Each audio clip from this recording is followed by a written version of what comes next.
Welcome to Billy Coco Presents the Side Project Spotlight, episode 62. This is a developer's journey into making cool stuff. I'm Kotaro. I'm Steve.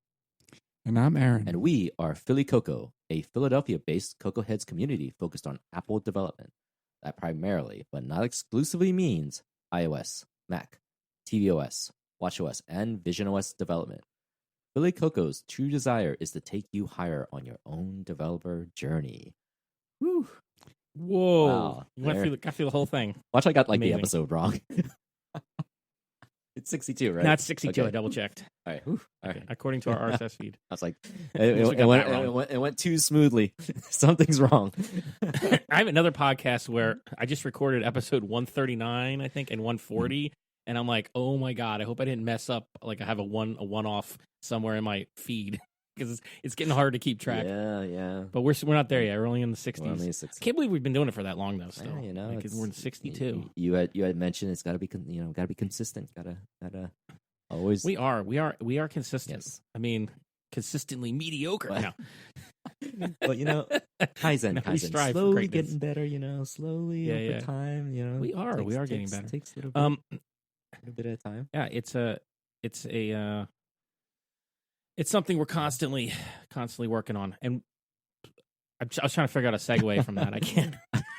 This is already turning into one of those We're episodes. still working on those. All right, working on the it just segues. went crashing down. But so Steve, today I was hoping, I had this like moment of like, I don't know. I don't know if it's like midlife crisis or existential crisis or whatever you want to call it. But all the crises, Infinite infinite crisis. Infinite there crisis. you go. Oh yeah, look at that little DC Marvel. What's that? No, that was a DC Right. reference. DC. Yeah.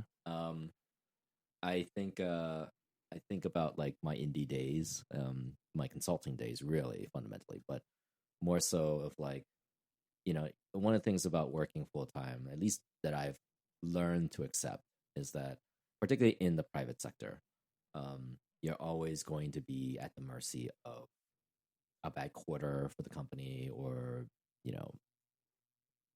the company doesn't do well for a year, whatever, right? They have to lay off people. I mean, that's just the nature of the cycle, is particularly in tech. And in lieu of the whole tech layoff news, it got me thinking, in a good way, in a sense of like, if the scenario were to happen, that, okay, well, I had a good run back on the market, what would be sort of like my avenue back into doing indie, right? Where is the indie market as it is today? And it certainly is nowhere near the gold rush period of either the .com period or the App Store period, where I think there were two significantly runs, so to speak, where you can legitimately start as an indie company and do really well for yourself, whether you wanted to commit to just a simple, what they define as like a lifestyle app or a lifestyle web service, or if you were to like go full on, get some VC funding, etc., and like really build to like a big time company that would ultimately IPO, whatever, right?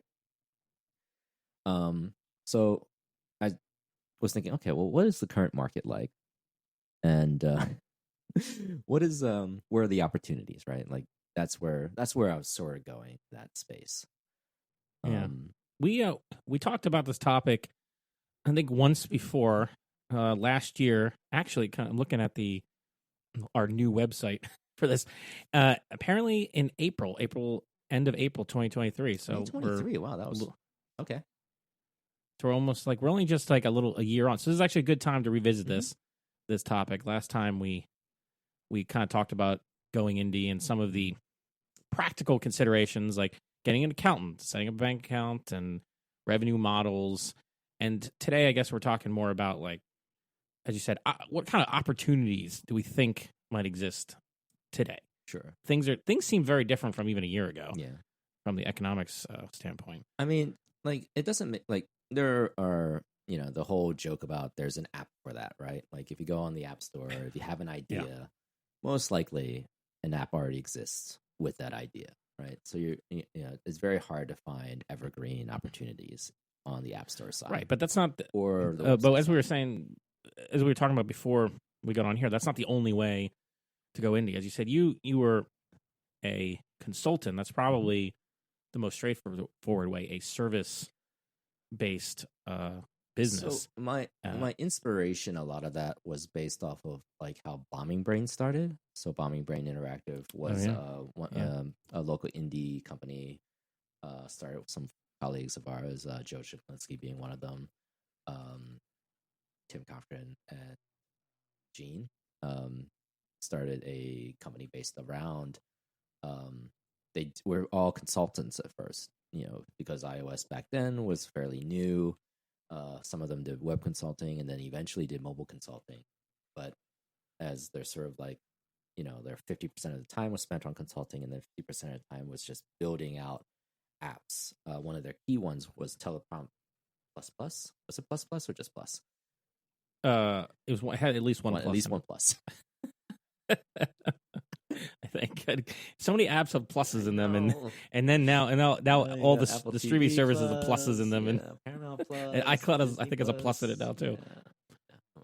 But yeah, that was actually inspiring, and also the podcast he was on, Release Notes. Yeah, Release Notes was also a thing that I used to listen to a lot when they were doing that. Yeah, they did their own thing as well. So, in fact, if you're really interested, the back catalog is probably full of great content because they talked about everything but the code. So if you want to learn about business stuff, that was actually a good one too. Yeah, I'll put a link in the show notes. Yeah. Release Note was actually interesting because they kind of chronicled, at least Joe Shiplinski and Charles Perry, who were kind of like on different spectrums. Like I think they both started as app developers, and then Charles Perry eventually migrated to doing software service. Kind of a SaaS. Yeah, it's right? it's definitely SaaS. It's like it's sassy anyway. It is sassy. But I thought when I don't know what it's like now, but I remember the podcast, and I think I ended it like a few years ago now.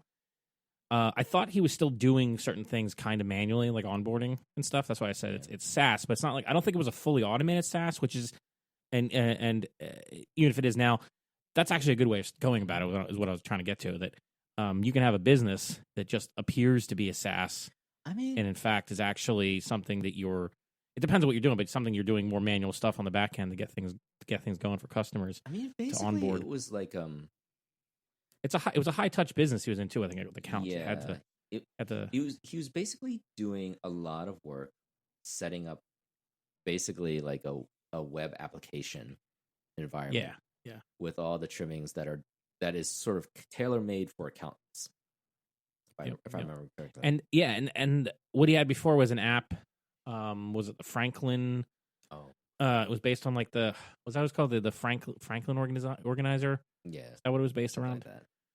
Like that productivity thing. And that was, I think it was at one point pretty successful in the App Store. I think that was the thing that was tough for them because a lot of that back in the day, you started out in the App Store. A lot of the apps were paid up front, and then it was kind of like it started out with like prices that were pretty low and somewhat unsustainable. $5 apps here, $4 apps there, $3 apps. And then they would kind of be like this weird race to the bottom until you went to free apps and free apps with ads. And then it became free apps with ads plus subscription or in-app purchase to get rid of the ads and then subscriptions. And I think now we're at this point where a majority of the apps that were mostly the expectation is that you get the apps for free and there's some kind of in-app purchase, whether it be subscription or I don't know, I guess some kind of like some kind of way to get recurring income. Yeah. But I thought it was some kind of Franklin Planner type app. I could be wrong. I don't remember now exactly. Right. That sound right? Sounds right. Something like that. But but I thought it was like some kind of productivity app. But anyway, the transitioning from that and then doing like a web SaaS thing is a pretty big change. But got out. But I get the thing to remember is like there's more opportunities than just the App Store. The last time we talked about this, I think we focused a lot on the App Store opportunities. But maybe that's not where you want to go in 2024. At least put all your eggs in that basket. Maybe you want to find something that's a little more of a hybrid. I mean, you could take the Azam approach, AzamSharp .school. uh, a good friend of ours, well, not good friend, but a Philly Coco friend. Let's call him that. Yes, Really good friend of friend of the Philly Coco pod podcast. and active Slack member. So I appreciate that he's so active there. Yeah, he does a lot of workshops that are reasonably priced. I think recently he has one about vapor that is $50. I wanted to do it. It was like a live thing, and it was right in the middle of my workday, I think, so I couldn't do it. But I'm actually curious about doing a full backend with Swift. I've never done Swift on the server. Right. He's also done a lot of Swift UI tutorials. He does a lot of stuff on YouTube. He has a lot of he started out in, what was that, Udemy. He started out in Udemy, and then he switched to Teachable in terms of the platform to sort of host and his courses. And apparently that's working out better for him in terms of revenues gained and purchases. So, maybe at some point we'll have him on the show to sort of walk us through his transition and how that's been going for him. I see all the posts on the socials and on YouTube. I think doing educational content, of course, it's hard. I've seen more developers who have a following start getting into this lately. It seems it could just be that's anecdotal evidence, but I know Azam. I get the impression he's doing pretty well. Of course, it's a lot of work. Like, you have to be competent. You have to put together proper lesson plans. If you're going to do a whole course, and if you do a workshop, you have to kind of have content out there first. Marketing, you're going to have to put a lot of free stuff out. It's like there's a lot of stuff to it, but it's totally doable. I think Azam is a busy guy with a day job and a family and stuff, and somehow he probably works really hard. Does he even sleep at all? Get some sleep. I don't know, Azam. but it's not good for your health. But he gets it done. He gets it done, and I think his niche, I don't know if it's intentional or not, seems to be mostly beginner focused, but not entirely. It's kind of like his stuff seems to be beginner to early to like intermediate. Yeah, most of the time. Like if I was to look at something like the point free people, like they're the conversations they're much more in depth, and it's kind of funny about their. Well, they're just targeting. They're like their topics are more advanced in the sense that, like, on Point Free, their whole thing is about functional programming, and often more about like, especially early episodes, like concepts of it and how you can apply them or work them out in Swift. And then later they did more practical things about how to build things in a functional way using like Swift UI and then their own framework. Right. So they, so that would definitely be more advanced content. But that's the opposite end for the niche, and they seem to have a successful. One of the other ones program there I started out with to learn Swift UI was Design Code by Ming To.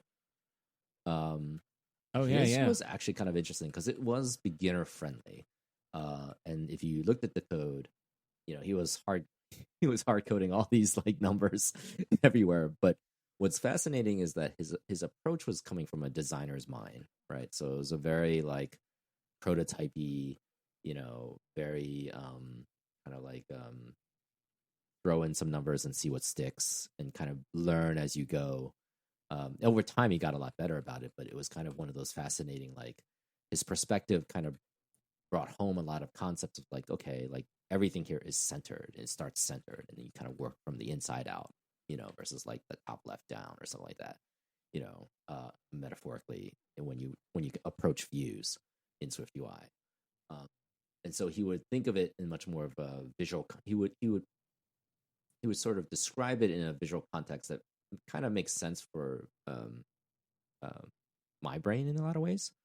So I'm pretty grateful for that experience, and that's worth, and he would kind of expand not just on Swift UI, but he would do React, Framer. In fact, he was started out with React, Framer, Sketch tutorials, very similar to Azam in that sense of like he would kind of like pick a lot of sort of, you could almost think it'd be random kind of topics and random subject matters, but sometimes like over time they kind of begin to coalesce into like a larger narrative about his sort of like his approach to teaching. So I guess, and to the point of like, that there is somewhat of a niche there that he was able to sort of like attack, and I assume he's successful. I don't know. Well, I mean, we never know how successful people are Yeah. just monetarily, just looking at from the outside, but it definitely is a doable thing doing educational content. Of course, it needs its own kind of skills, Yeah. and it's not something you can just necessarily jump into and be successful at. A lot of these people that we know that have been successful at have taken a long time to get there. Well, like Right. the one that we always sort of look at as like one of the key like um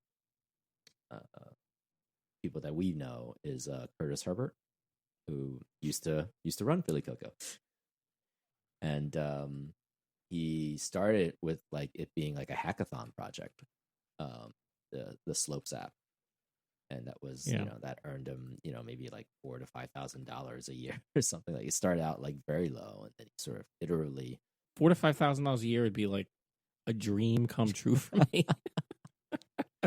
So, but yeah, I know what to mean. Not exactly. You can't really make a living doing that. Yeah, but. I think it was kind of like over time, it like he would like tweak and refine that one app, added features, build it up, and I mean he was working on it since Objective C days, So I guess we'll call this path the indie app success path. Like this is the traditional going indie path, which is probably the hardest thing to do. More like if I feel like Azam and Curtis have one common thing they have one thing in common is that they don't sleep much. No, that's true. But we know, because I think Curtis has talked about this before elsewhere, that like he used to do consulting a lot, right? Yeah, he started consulting. So consulting, at least in the past, was a gateway towards also getting like an indie app, the traditional indie success.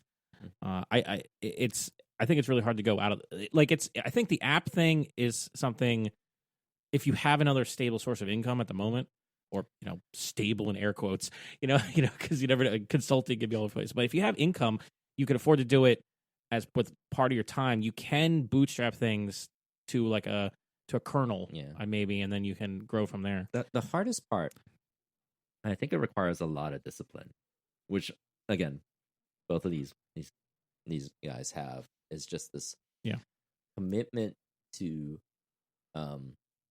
figure out a way to like the consulting is second and the indie is first. But in mindset, or mindset, you think in time, like when you do consulting, yes, you want to do the best job possible, and that's sort of the inherent trap about being a consultant.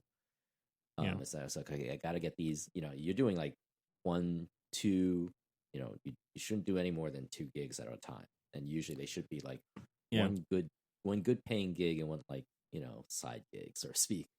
In a sense of like if you're going to do multiple gigs at once. If I was just gonna say that, because like maybe you can do the thing that some real successful actors do. They do one for them and one for me.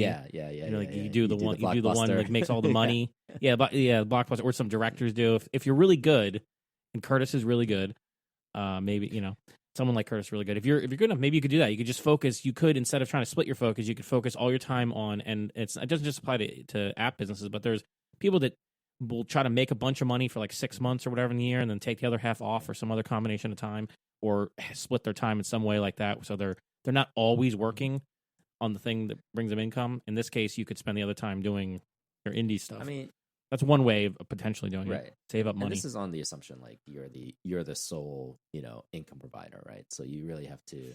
I mean, if you have other income, doing the indie app thing is easier. Well, you need 2 things for it. I think you need income while you're building it and stuff and trying to get it grow bigger, and you also need time. And that's difficult it's difficult to have the time and the income, Right. So you have to usually you're sacrificing time, and it's still in other it's thing. Still no guarantee. I mean, I knew a lot of indie game devs back in the day when it was like a really hot thing to do, and it still kind of is, but like back then it was like everybody was like it was like, oh, I want to make my own comic books, and back then it was like, oh, I want to make my own little game, and the people who made those games just really like sacrificed so much to make those games, and they didn't earn that much. They earned enough, which is kind of. Did they earn enough? The people you're thinking of to Well, it depends. to say they made a living on it. Sometimes it depends on how they approached making games, right? If you approach it like a business, you could do it very sustainably for a fairly long period of time and have enough capital to figure out ways to pivot if you need to pivot. Right. Especially if you're trying to do a game as service or a game that's ad support or one of those type of like free to play games. It's definitely a different business model, but it's a little more sustainable than say I want to make a game, an indie game with an artistic indie game that has a specific point of view, and you gotta hope that it just hits that magic sweet spot of interesting gameplay or compelling story, and a little bit of luck that PewDiePie decides he wants to play your game. Yeah. Wait, what are you thinking of a specific use case? If PewDiePie made an indie game big? I don't know, something about Flappy Birds or something. Oh, Flappy Bird! Oh my God, Flappy Bird. Okay, Flappy Bird was so big at one point that even I think even university. I mean, like everybody made a clone of. What's hilarious is like it's not even a worthy game jam game, and yet because that game something about it that just caught. I think it was the maddening frustration it generated in you, and somehow it was like appealing as a novelty. It was like the Dark Souls of its time. The game would make you more frustrated, more angry than any human being could ever do. It was post Ninja Gaiden. Yeah, exactly. Ninja Gaiden, or Battletoads. Battletoads when I was a kid. That game, I used to rent that game, and you get up to this part with the cycles, the air cycles, and if you didn't have it perfectly memorized, the whole weekend would be trying to get through one level. That's the type of thing. So, but indie games are probably, I mean, my guess is they're even harder than an indie app, aren't they? Because they're more, personally speaking, I find them much more personally fulfilling, but I know they are also not particularly profitable because you are competing with everybody's but that's the thing, you got to find none of these options are easy and guaranteed, and you're always gonna have lots of competition. However, I was wondering about the indie game thing because I see there's a lot of game devices out there now. There's innovative things. What's the Playdate? The one with the little crank. There's a whole bunch of emulator based things, the Steam Deck, Steam itself, all those games. There's lots of indie games that just kind of randomly seem to blow up. They're probably not random, but I feel like it feels like there's more competition than ever, and also more opportunity because I'm not a gamer really, but there's just way more out there now than just the three big consoles or PC. I think it's easier to make games. It's not. I think it's harder to make good games. I mean, I think you say that about everything. That's fair. I guess it's especially so with games because it just requires so much user feedback, and you're just user testing, and I like more than you can imagine. And it's just like all these little nitpicky things that you're going to be doing. Takes time, and it does. That's what I was thinking. That's why I say I think it's probably harder than an app because part of our good game is, I mean, it doesn't always have to be something with an elaborate user interface or elaborate art style or anything, but that's often a path that is taken, some unique art style or something or unique gameplay. I mean, it's just hard because games are hard. You have to design something that's fun, not just functional. I guess one thing that I've noticed, now that I've been corporate for a bit, is you do deal with a lot of chefs in the kitchen, like a lot of them in the corporate world. And so, if anybody asks why does this app suck? They have millions of dollars. It's like, just imagine you have hundreds of chefs in one small kitchen trying to be on the same page to cook the same food, and that's what it feels like, right? Versus you have an indie app where you have a lot more control, really, because in the end of the day, like the actual laying out of this, you're not, fortunately speaking, you're doing the same level of work as an indie developer. Yeah. There's just not, but the thought is just of one person or maybe a few people, of like how it should self-express, for lack of a better word, versus like one that has like you wonder like, why does this particular view look so different from the other view and acts so different from the other view, and then Yeah, because like 15 different people were touching and like them. like push. It does a push Yeah. when it should do a modal, or it does a modal when it should do a push. Yeah, I mean, some of that is just. I mean, it's difficult to you and I to build apps. with lots of you and people. I know the timing Yeah. of when you should do what, right? Yeah. For the most part, right? From our prior experience, but like you'd be surprised that it is a constant like, oh wait a minute, why does this UI transition in a weird way? Yeah, I would say like you're kind of describing going back to corporate world, like it's like a 9 to 5 life with a hobby. Yeah. Which I think is valuable. That's basically where Yeah. I've been my whole time. I would like to be indie for but it's hard to get there. But what you can do with a 9 to 5 and then not focused on making like right away making money Yeah. on the thing is you become more of a you can become more of a craftsman. You can focus on the craft, which can be enjoyable in itself. Yes. And it can help you, but more importantly, I think well, maybe not more importantly, maybe equally importantly, it can help you develop like a taste. And then that can be applied, hopefully, with a little bit of luck and a lot of hard work into some kind of your own product or service, and then that go out there. So there's nothing wrong with having a job, No.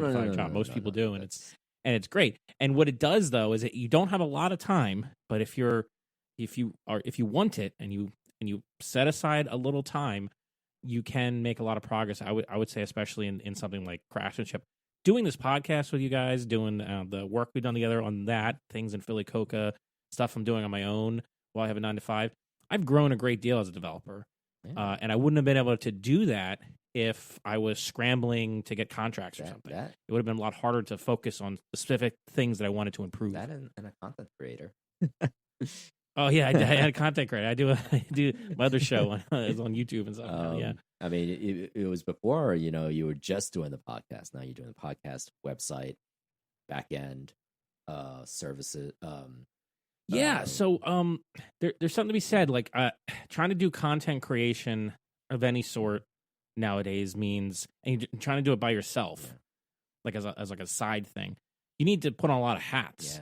Yeah. So it is kind of beneficial in that way because you have to look at everything. You have to, and especially if you're trying to keep the budget low.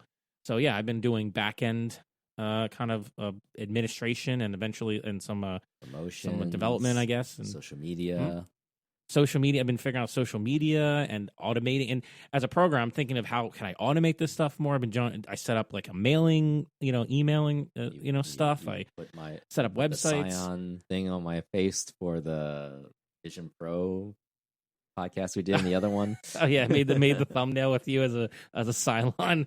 Yeah, with a Cylon. Stuff like that. You just it's like a nice training ground. Yeah. Doing it if you have a 9 to 5 and you can do this stuff on the side. You can experiment. You have a lot of freedom if you have a stable job to experiment on a lot of stuff. You just don't have much time, so you got to be really, really focused, and you got to be the thing that has tripped me up for a long time is not having. It's not even a lack of discipline; it's a lack of like time management planning, which is itself a difficult skill. Which is why we talked about before how I was going through some training to get better at that stuff. We try to build an app for that. Yeah, I know. Maybe we'll get back to that one day. Actually, it's kind of. But that's the thing. You also have to be able to drop things sometimes when it's not working out. I will say one of the things that I sort of forgotten now. This did remind me is like one of the things that was fascinating about as I've sort of observed the hype dying down, thankfully, for the Vision Pro. And I got to really get a chance to deep dive into the technical aspects of it, and the sort of the ecosystem of the App Store in its current iteration. One thing that is fascinating to me is a lot of the apps, you know, aside from the free apps like the streaming apps and, you know, a few other minor apps of like in-app purchase, a fair amount of these apps are paid upfront apps. Nice. So like the Juno app is $5. I think the Spatial Paint one is $3. It's kind of like back to when the iPhone first came out. I'm trying to work on like a little side project app, and part of what I want to learn doing it is in-app purchase stuff, because day job we do not do in-app purchases. So I was like, I just want to do it like as I don't even know if I want to do it in packages. I just kind of want to put it out there and have a price on it and have like. But the problem with that is like on iOS, that's virtually guaranteeing no one will download it. So, but on Vision Pro, that's nice to hear that you could still you could put a price on things. I mean, that's just people buy it. It was funny. The guy who did Vision Pro Gold Rush. I think he did Apollo. I could be wrong about this. He did Apollo. Is that Reddit app? Yeah, the Reddit app, and he had a kind of similar to like what I had to do with Dividend Calc, like when the API pricing had come out, and he was like, okay, it's not sustainable. He shut it down, and then he built the Juno app. What is Juno? Juno is basically like, this probably is an app that will not last long, but strike while the iron's hot, as they say. Yeah, it's basically a way to access the embedded YouTube player system to actually pull out the preview, pull out all the metadata, for which then you can repurpose it to put into like, you know, to reconstruct basically YouTube. And since there's no in Vision Pro, and since there's no YouTube app, you know, it's just open season. Juno. yeah, that's a great one. So he charged $5 up front, and apparently because and he had it up on day one. It's not like a heavily promoted app for obvious reasons. No, but the hilarious part is like I think he posted on Twitter. He was like, or somewhere he mentioned that, oh yeah, I made my Vision Pro money back. See, that's when we were talking about, oh, should I buy a Vision Pro? I was thinking of this exact scenario. Like if you could just build something like that and get it in the store, because it seems like people are searching for stuff in the App Store, which is like the early days, whereas now, and there's not a lot there. So now you have a real shot at someone just saying, hey, that works. That'll solve my problem. Here's $5. Right. One of the things that is interesting, again, you can probably get away with it at least for, let's say till next WWDC. I'll even go as far as say wait even till next October, because there's no upgrades. That's not going to happen for at least. No, I mean, I think the Vision Pro Gold Rush era is going to be longer than we might expect, because as long as this thing's headset costs so much, it's just going to have a limited. It's not like it's going to have like very few people. It has, I don't know, hundreds of thousands probably have sold, right? But it's compared to like the iOS market, it's just tiny, and it will be because it's so expensive. It's closer to. It's not even as big as the Mac market. It's going to be tiny. It's a tiny market. Yes, that's the thing. That's what I'm saying. So right now the quote unquote gold rush is on, and if you can find something to like some hole to plug in the Vision Pro experience, you might be able to charge $5, whatever, and make some cash. I don't know if you'll be able to build a sustainable business on any particular app right now, because it's so early. Who knows what you could take things any are going to be like that is, you know, that exists on iOS and just come up with an alternative version of it. Yeah, any popular that's a good app, one, right? And so a to-do list, or app. you can. I don't think a to-do list app. Yeah, actually, no. Apparently, OmniFocus is, and all they did was port the iPad. A lot of people have been saying the OmniFocus app is really nice. Right. I think. But see, there's a difference, right? If you're doing an iPad app, that's kind of like a half measure, right? And you can kind of tell, because if all you did was just keep that checkbox open for the iPad version, right? It all goes into that iPad folder. So it's not even easily discoverable in your and granted, you can't is that the Juno app? You can't no. You can't that's a TV app. Like it gives you I was going to say, I wanted to bring up the TV app next, because the other option besides picking something that's on iOS, importing it, is make something weird that would not even make sense on any other platform. And the television app is the one that comes to mind when I think about that. But that's the who made this? It's Sandwich Make It. Sandwich. I'm not sure. Sandwich.vision. I don't know who Sandwich.vision is. Sandwich.vision. Well, you know Sandwich, the company that is it Adam Lissagor? Is that his name? Who they make this really cool like video. Like they famously, I remember them making like a Slack video. I think like an ad. I think that's an ad, but they made this app. If you haven't seen it, it's called Television. I think it's you can watch some video. I don't know what you can watch on it exactly, but it has a bunch of different actual television models in it, like vintage television models. Right. So I saw screenshots of people like putting like a classic television, the '90s television in the living room or something, and it's cool, but it's not something that you would ever. Well, the thing is, do. They would say they actually express like it gives you a better appreciation of like what people had to actually like watch their quote unquote content on, and how small that was in the beginning versus like now we get 90-inch TVs or whatever, you know, like so it gives you like proper context because these are all like scaled to proper size. Yeah, they're scaled to the but it takes advantage of the Vision Pro and the unique qualities of it. It says that coming soon you'll be able to watch television with friends and turn in and tune in your streaming platform of choice. That's cool. One funny part is like it would be hilarious if all it allows you to tune in is to like public TV, depending on which app it is. Right? Like if you could figure out a way. This is what they're we're looking at the website for those listening.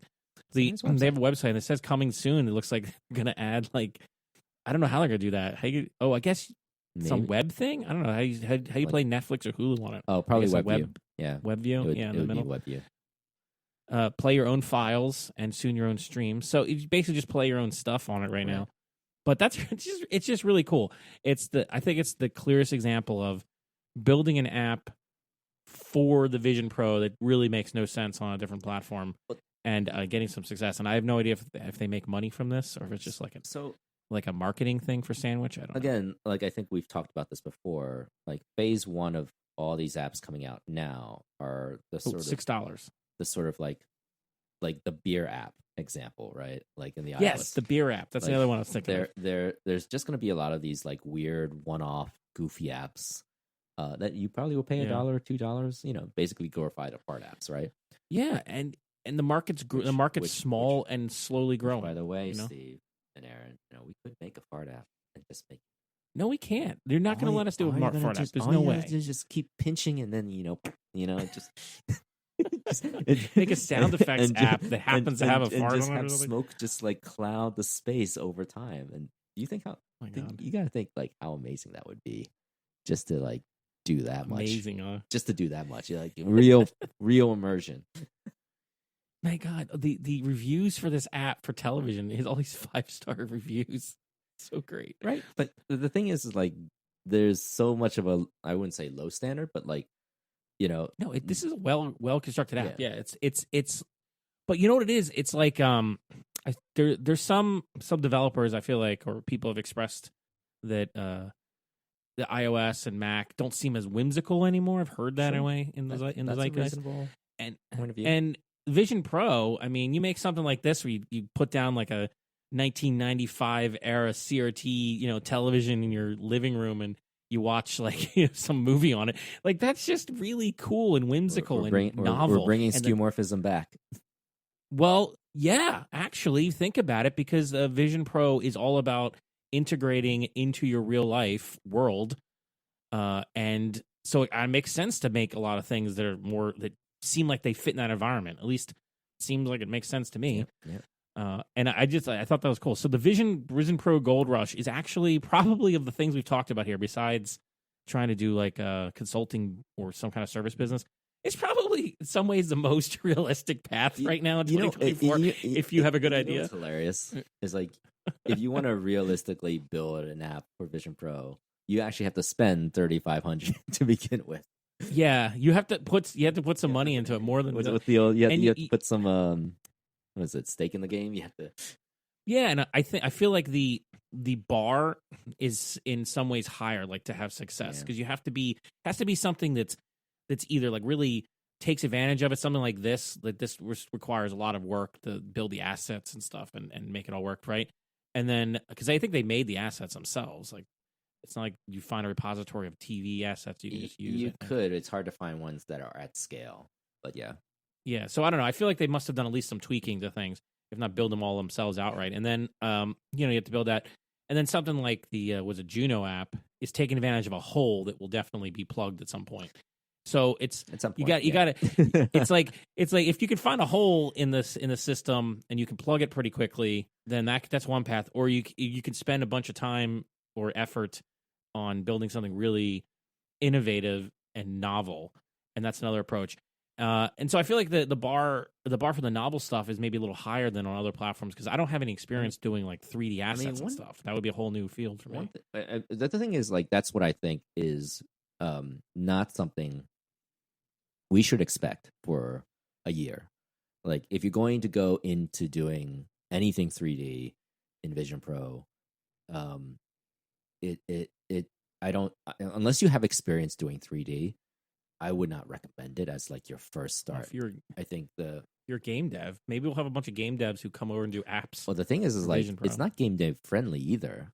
Partially because Unity still hasn't gotten their act together with their polyspatial framework that allows for immersion and to take their games that were built in Unity and bring it into Vision Pro. So the real opportunities are much more in like very simple spatial models, and doesn't always have to be like 3D in a traditional sense. It could be like window panes that like that kind of like change positions and like diagonally, or they can like morph into different sizes.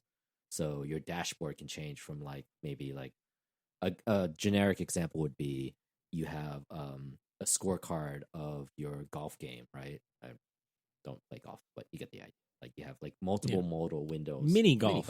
Yeah, maybe you have a map. I play mini golf. You have like a top-down map that you see where, and you point. You have like dots with positions of everybody's balls. But you say, okay, you know what? I'm going to switch to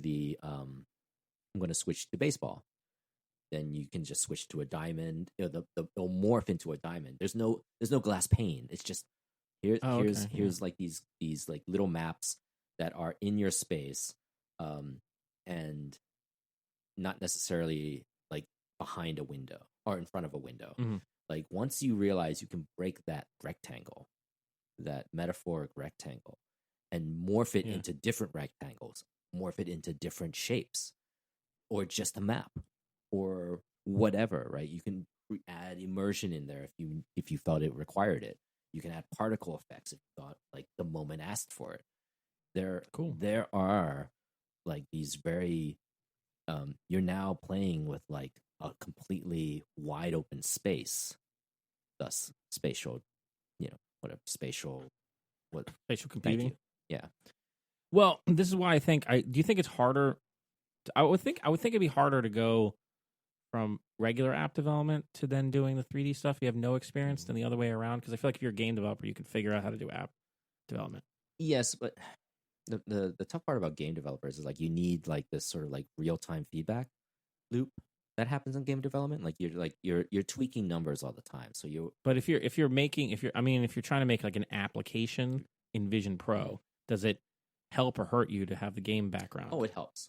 I would think it helps, right? And I would think it'd be easier for a game developer who's made a game to come on to the Vision Pro and make an application, especially in terms of like the type of ideas. Because one of the things that is going to be missing, that people are not really won't pay attention to at first, is like audio in game development. Spatial audio. That was the coolest thing in the demo for me. Was actually the audio, right? So, not many people, developers, unless you have a side project of like you're a musician, and you probably even won't think about it. Right, because in your real life, spatial audio I usually have off on my AirPods Pro, because it doesn't really add anything for me. Usually it just sounds like it messes up the music or something I'll be listening to. Like I don't have much of a point in having stuff sound like it's coming from the left or the right or wherever when I'm just sitting there. But if you have a headset on and it actually helps to be immersive, it makes much more sense. I mean, especially if you're if majority of the time is spent sitting down or just watching things or whatever, like stationary, basically. Like, but if you want the immersion, but I don't know. It just never works for me on like just looking at a monitor or phone or something. Yeah, I don't really care. But you don't. The thing is, like in the demo, though, it's within. That was cool. It's all kind of, when they talk about it being lonely, to some degree, I agree. But like the whole point of it is like you're in. It's immersed you into the space enough to say, hey, we're going to be able to also add back the audio that you've now, because you don't have to worry about, outside noises, right? You can be more focused about the content in front of you, so to speak. I hate the term. Well, we've gone through a few of these options. Let me list them out. Our indie opportunities for 2024 got consulting or SaaS business. I put them together to kind of talk about at the same time. We got educational content and workshops. We got the traditional indie app success. We got the indie game success. We got 9 to 5 with a side project. And we got the Vision Pro Gold Rush. That's the chapter markers for this episode. All right. So Aaron, which one would you go for? Go Vision Pro Gold Rush. Right. Yeah. All right. If I could afford to get one. I know, right? That's 22. The key part is you need to have a good 9 to 5 to do the Vision Pro trick Gold other Rush. people to get it for you. Yeah. No, right? Yeah. Oh, that sucks though. If you work a 9 to 5 and they get you a Vision Pro, you can't use it for this. You have to use it for work. You can't use it for your. Well, the thing that I've unless you get special permission, which I don't know, maybe you could. The thing that I've always enjoyed, or I've grown to sort of approach a 9 to 5 is like, that's actually they're paying you to learn something new. So yeah, that's a great way of looking at it. It's actually very true a lot of the times. So you're being paid to solve problems, and rarely do you have all of the knowledge and skills to solve every single problem. Being a software developer you're just constantly in school. Yeah. Like self-directed school. You constantly have to figure things out, problem solve, and then figure out where to get the answers to questions you have, documentation or somebody's trial and error. I was just trying stuff today because I'm trying to figure out like there's a stupid SPM thing, Swift Package Manager thing, where the way SPMs work and it has a feature that's been like on the Swift evolution list for like 4 years unimplemented. I feel like Which one is that? Which one is that? What one was it? It was like the conditional. I wanted to conditionally include things based upon. Yep. Yeah, I've been looking for that for a while too. Yeah, so I've been trying to figure out a workaround to because my particular problem. This is completely off topic now. My particular problem is actually pretty simple. I was just trying to figure out a better way of doing like configuration, info like base URLs and stuff like that are match up with production or testing or whatever, and have it work in the modules. Because my whole app is SPM modules, and I find that you can't access the main bundle or anything from the module. So I have times where I'm trying to work in a Swift UI preview, and the thing I'm trying to like load up needs to load something for configuration, and the way I have it set up from a file doesn't work. It crashes, and so I need to like refactor things. And I was like, can I just and then the other thing is like I wanted to have some code in the module and the resources, but I don't want to include it in the bundle when I go to production. And I'm like, can I do that? So I just went on this rabbit hole today. I was like, oh, apparently I can't. And I can't for like 4 years. It's still not implemented. What did he? I was like, come on. And there's a whole like list of people like, why is this not in here? Oh man, frustrating. You got to do it yourself. How do you do it yourself? That's the thing. Like you have to do it like the worst. I saw one workaround that involves like you have to do build scripts to copy things around. I was like, oh god, I'm not doing that. I'm not. That's too fragile. Aaron, is that I was like.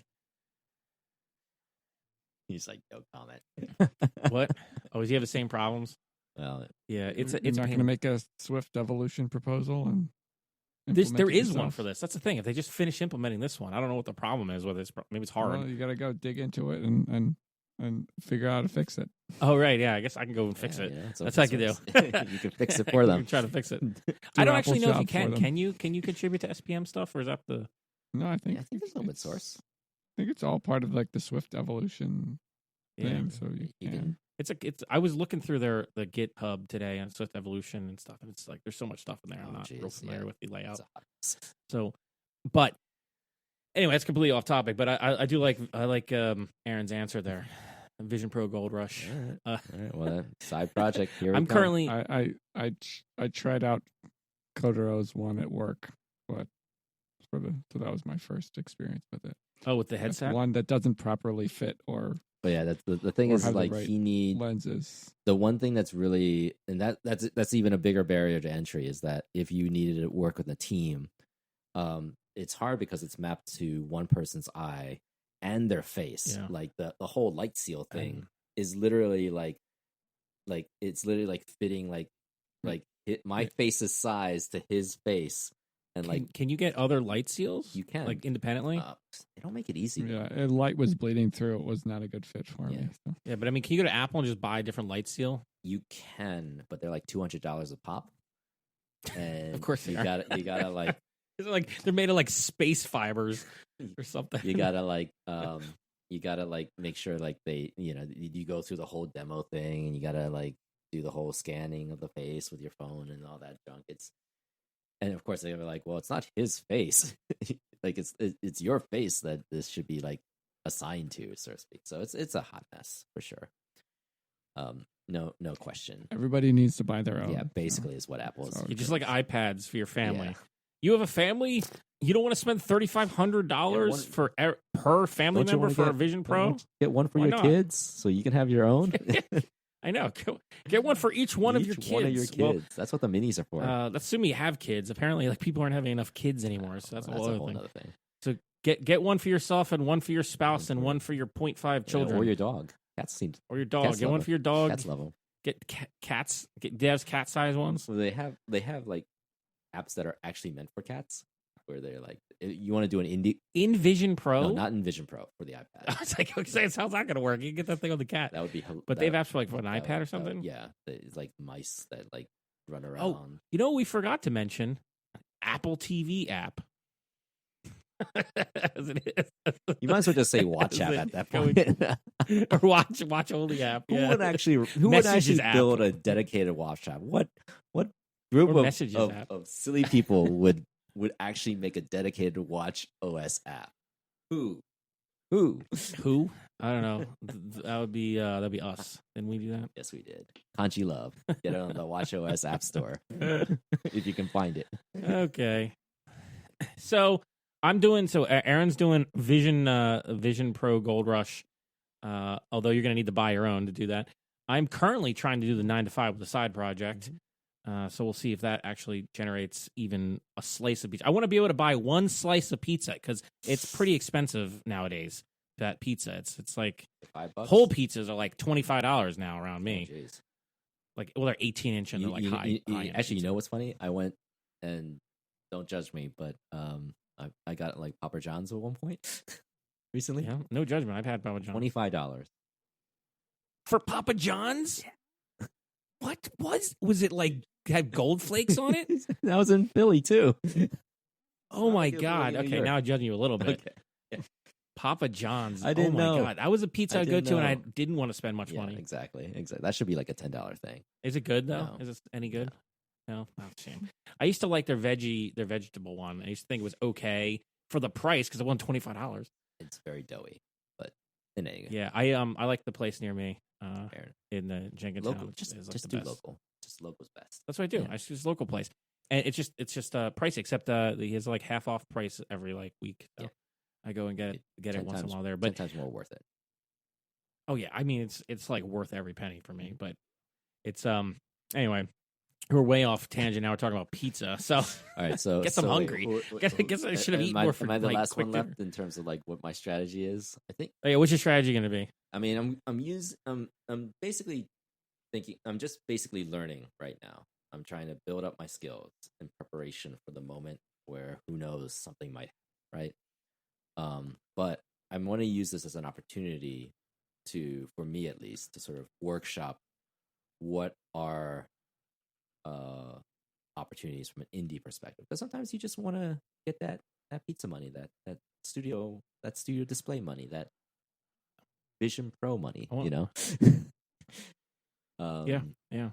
So, and that's the way I sort of, I'm sort of looking at this. So, You're 9 to 5 with a side project then. basically, yeah. I guess if I had to say so, yeah, I would agree. Yeah. I'm the same, except I don't really have a side project. Dare you? How dare you, Aaron?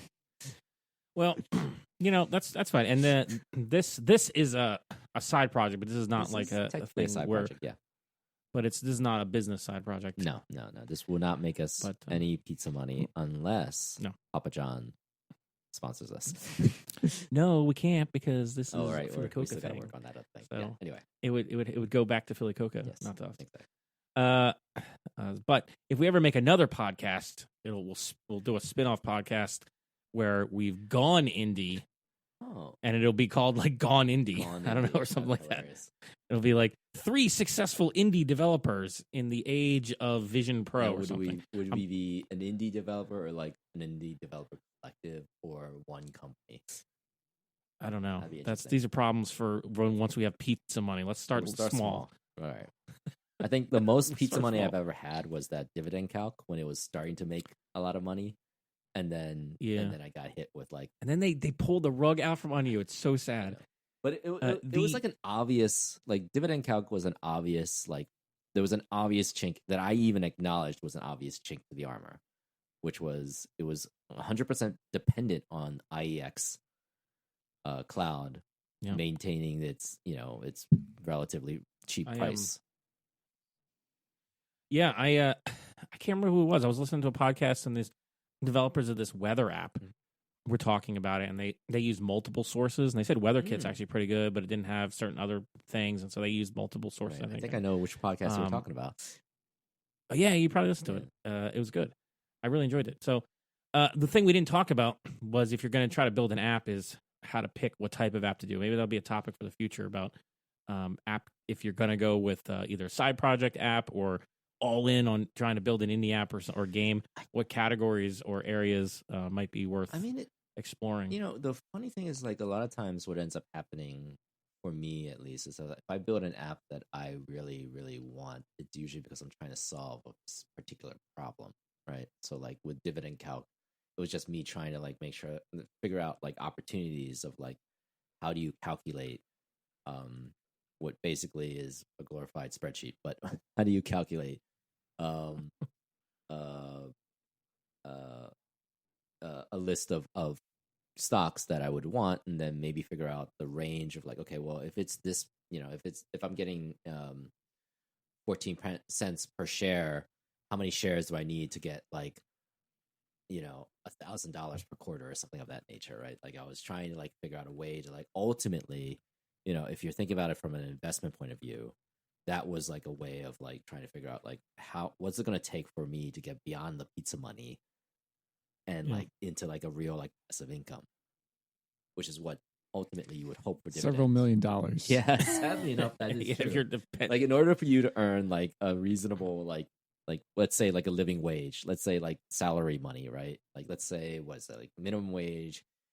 Let's say if you wanted to get at least 30, well, let's say something livable. So let's say like 50,000 a year, right? Just a bare minimum, right? To cover basic costs or general costs. Right? Like ideally you can get the dividend to do that for you if you can like get enough dividends shares to get enough shares to buy that would generate that many dividends. But your app was what helped you to figure out what that number would be. Yeah. I mean, until they they told you no, you can't have this data. Yeah, basically, because you wanted to get that real time. I mean, you didn't need it didn't need to be real time. You did not need a real time for Dividend Calc. I feel like maybe you could go back to that app. Is there really no data source that's not affordable? You don't need real time for a dividend. It wasn't so much the data source itself. It's just like, I mean, the data sources themselves were, you had to go through a lot of hoops to get just the NASDAQ data. It was all the paperwork thing. So you have a talk. Do you have that talk about Dividend Calc anywhere on the internet? I don't know, actually. Because you did a great presentation, at least how to kill an app. Twice about it. Yeah, how to kill an app, and you talked about that, and like there was a lot more than just the rug pull of the price increase, right? But it was a good way to learn like those mistakes. So the next app you do build, you have a better sense of like, okay, like where are the potential like weak points. So like when we talk about the animation app, Apple Pencil Kit is a great drawing framework, but it hasn't been updated for 2 to 3 years, and it's Apple's proprietary framework. So if they decide to deprecate it for whatever reason, I'm screwed. Yeah. So I guess the key advice is whatever you're going to try to do is iterate. Have some goal, I guess, and work on it, get some feedback from the market, from the world, and then iterate on your process, your goals, your decisions, and just like with software development, iteration. Yep. Get that feedback. Quick, early and often. Yes. So I guess with that said, we should probably wrap up today. Yep. And so you can learn more about Philly Cocoa at phillycocoa.org. There you'll find links to our Slack group, meetup schedule, and contact info. If you're feeling generous, leave a review on Apple Podcasts, Spotify, or whatever your podcast platform of choice is. And please share us with all your developer friends. And one more thing. Oh boy. Steve, your mama's so fat. She saves files. She can't save files bigger than 4 gigs. What? Can't save files. It's like a DOS joke, isn't it? Yes. or it's a file system joke. So good. Oh man, that file system, I love it. That is an oldie. I don't think any of the listeners probably remember that. I know. Maybe Mike does. I think Mike. I feel like I've just offended like 50% of the people, and like, wait a minute, what does that even mean? Well, okay, everybody, real quick. FAT was a file system that from like Microsoft, right? Yes. And it could only hold files of maximum size of 4 gigabytes. That's the whole thing. All and right. then it got replaced eventually by NTFS. Great. Now we've had to explain this joke. Yes. So now it's a fail. That's like all of our jokes though. They're all absurd. Yeah. So but I like that one. That's like my new favorite one, I think. So I ran my programmer dad joke, by the way, through a linter, and for that matter, a code formatter, unindented. Oh God, that might be the new worst joke. It's like just puns all the way. That's great though. Why did the multi-threaded chicken cross the road? Why? Other two side the get to. Okay, I like that one. That one you gotta visualize that or think about it a little bit how multi-threading works. All right. Well, until next time. Good luck on your own developer journey. We will cheer for you always. $25 For Papa John's?